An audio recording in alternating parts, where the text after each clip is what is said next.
আজকে আমি বানাচ্ছি একদম চটজলদি একটা ঝুরঝুরে গোবিন্দভোগ চালের পোলাওয়ের রেসিপি।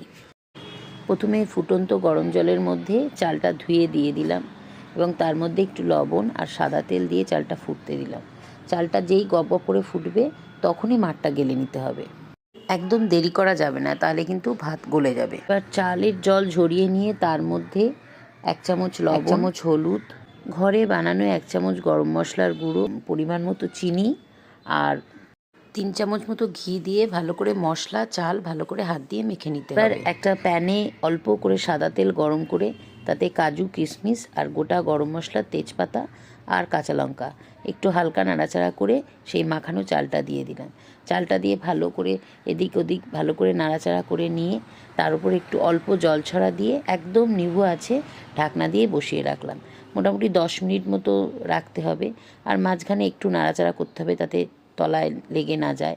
তাহলেই তৈরি হয়ে গেল সুন্দর ঝুরঝুরে পোলাও। এক বান্ধবীর থেকে এই ধরনের পোলাও রান্না করা শিখেছি। আমি আগে যেভাবে রান্না করতাম অনেক বেশি ঝামেলা হতো। এই সুন্দর পোলাও যে তৈরি হয়ে গেল, এবার শুধু খাওয়ার পালা। চিকেন কষা, ডিম বা আলুর দম বা পনির যা খুশি দিয়েই খাওয়া যেতে পারে। আমি সুন্দর কষা কষা মুরগির মাংস করেছিলাম, তাই দিয়েই খাওয়া হয়েছিল। হ্যাঁ, আর যদি এইভাবে আপনারা পোলাও আগে কোনোদিন না বানিয়ে থাকেন তাহলে অবশ্যই বানিয়ে দেখবেন। আর আমার এই ভিডিওটা যদি ভালো লেগে থাকে তাহলে অবশ্যই লাইক, কমেন্ট, শেয়ার করবেন আর অবশ্যই সাবস্ক্রাইব করতে ভুলবেন না। অসংখ্য ধন্যবাদ, সকলে ভালো থাকবেন।